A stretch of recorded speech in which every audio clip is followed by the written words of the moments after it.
Welcome, my people. Welcome to another episode of 18 Yard Box. I hope you and your family and loved ones are having a marvelous and incredible, sensational weekend. Before we get right into it, I know everybody is here because of the preview for the Community Shield tomorrow between Arsenal and Manchester City. Don't forget to like the video, subscribe to the content, share with your family and friends, leave the comments in the comment section because that is very important for engagement. The first news I would like to get into is the injury to Gabriel Jesus. As we all know, Gabriel Jesus um, undergo a procedure for his knee, the same knee that he got injured for 3 or 4 months in the season from last season. Mikel said he's had some discomfort in his knee that caused him some issues, so they had to go in. He's going to be out for a few weeks. Me personally, I don't trust Mikel when it comes to injuries, right? He tends to either exaggerate the level of the injury, or in the case of Saliba, he told us Saliba is going to come back in 2 weeks, in 3 weeks, 1 month, 2 months. We never saw Saliba to the end of the season. So the problem I have right now is I don't know how to take the news. I don't know if I should feel weird and scared for the season because Arsenal without Gabriel Jesus and a Gabriel Jesus that is performing at his optimum is not a very good Arsenal. The next best thing, in my opinion, is Leandro Trossard. But I want Gabriel Jesus. Forget his goals. Forget if he scores or he doesn't score. Right? Scoring goals for the way he plays for us is the cherry on top. We have people who can score the goals. Hopefully, he can get us 15, 20 goals this season. That is my plan for him. That is what we expect of a player of that caliber, of that experience, of that talent. But his overall football ability, his in-game understanding, his ability to find space, his ability to come deep and help the midfielders to carry the ball into advanced areas, to beat a man, to beat a press, to press from the front. This is a sensational footballer. And a knee injury is such a terrible injury to have for footballers at the elite level of the sport because once a player starts having knee injuries and it's becoming a consistent thing, you have to be careful. Would it be wise for us to decide to sell for Balogun or to keep him? This is a player that a lot of clubs in Europe want. The only problem we have when it comes to valuation of the player is because Premier League teams are not as interested in the player as European teams, other European teams. And we know where the money is the Premier League. Manchester United just bought Hoyland for about £72 million. That is a player on comparative level, age wise, not even statistical wise, because what Balogun scored 22 goals in Ligue 1 last season. Hoyland scored 9 goals in Serie A last season. Okay, if we say the league, Serie A is better than Ligue 1. Okay, let's convert Balogun's goal into Serie A. We're talking about say 15 goals in a season. But I think the wise decision might be to keep Balogun if there is no other issue involved in this particular player. Is there something that we don't know about? Is it causing issues in the dressing room? Like Balogun is a young player. Mikel and Edu should be able to manage him effectively and say, "Come on, bro, you have to fight for your shirts." There's no guarantee when it comes to elite level of this sport. You have to fight when you get your chance. You have to grab the chance. But if the player is adamant on leaving, yes, we have to get the optimum amount of money we can get for him and go for a replacement because any other kind of injuries, yeah, but knee injuries, I'm very particular about it. And once a player start having knee injuries, I start having my doubts. Who is going to be our replacement for um currently in our squad, right? Who is the right replacement for a Jesus? We know the Mikel's choice, as he has shown in the past, is between Eddie Nketiah and Leandro Trossard.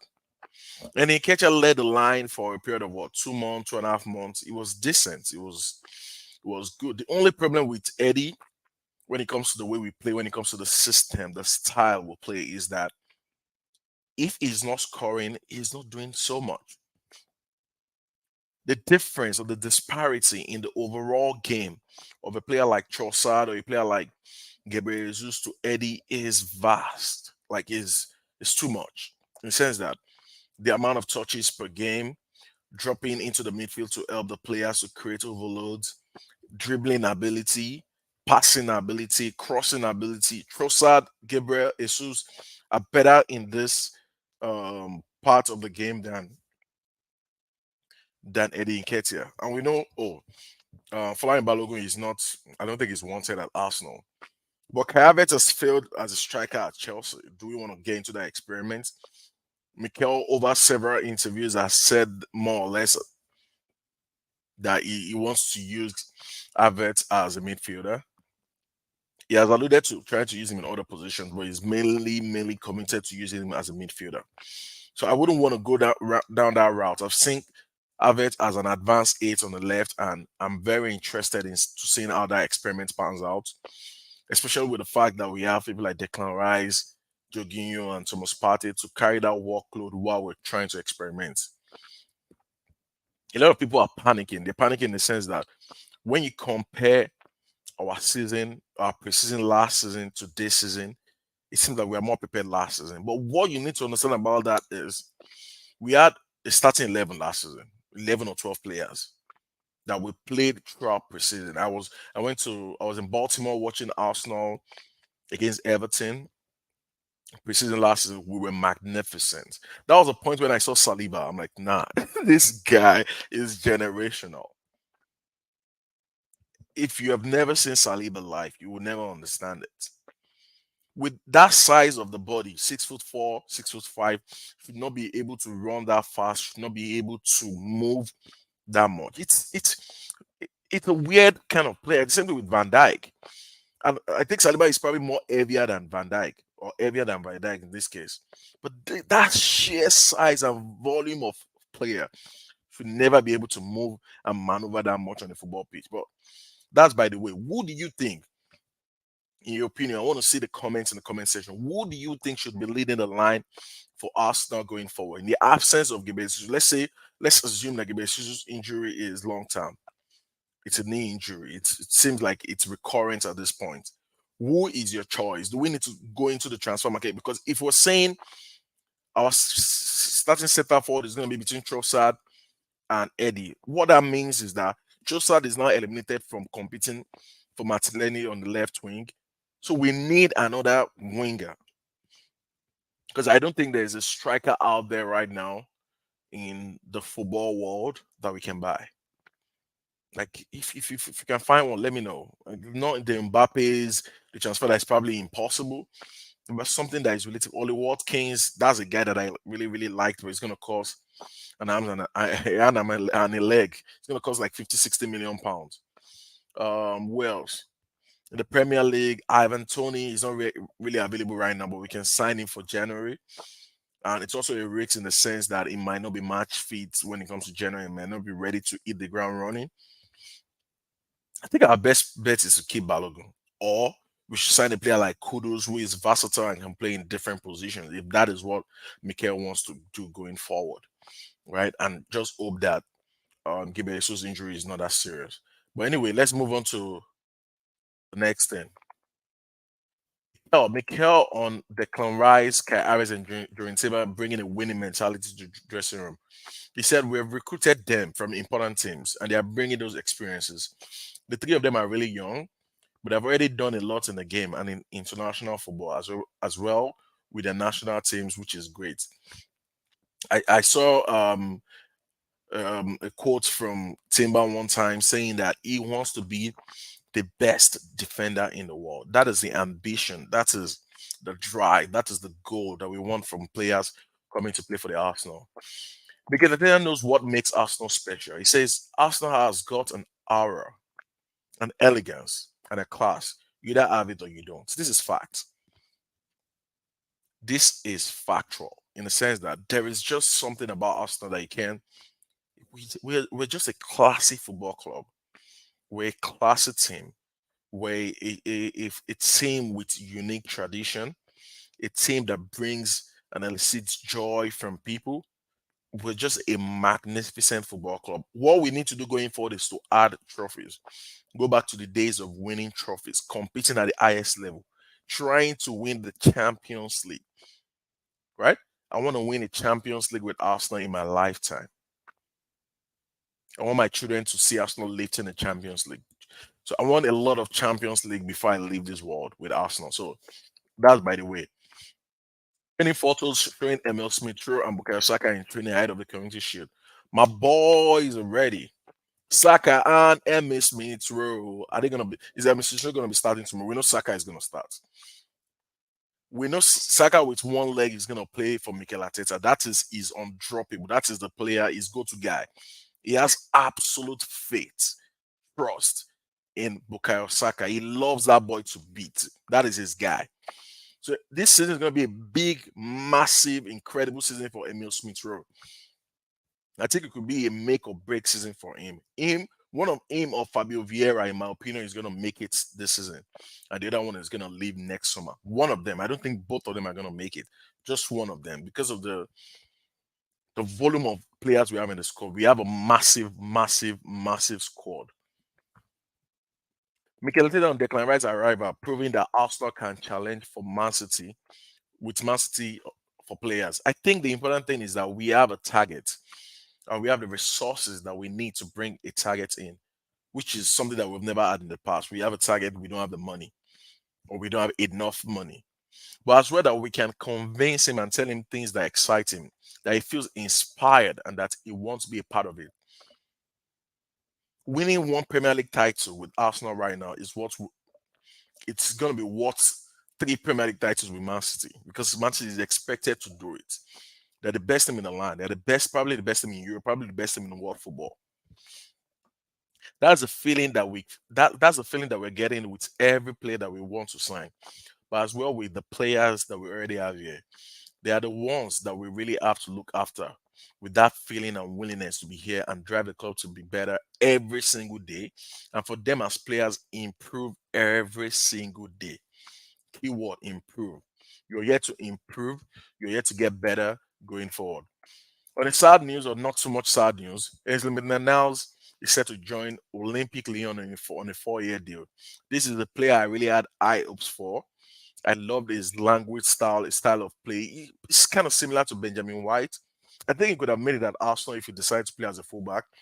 But football is a cruel business, right? It waits for nobody.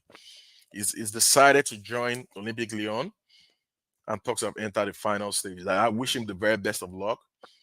He wants something with us, and it was a youth player, yeah, an academy product. All the best, Ainsley. We saw pictures this morning with Alexander Zinchenko back in training, and today I heard he's going to play about 5 minutes for the game for Ukraine charity match at Stamford Bridge. It's a celebrity match that involves different teams, players coming together to raise money to rebuild a school in Ukraine to raise some money. Hopefully, he doesn't get injured. He's still employed by Arsenal Football Club. I understand he's trying to. This is for a good cause, but we need him. We've missed him.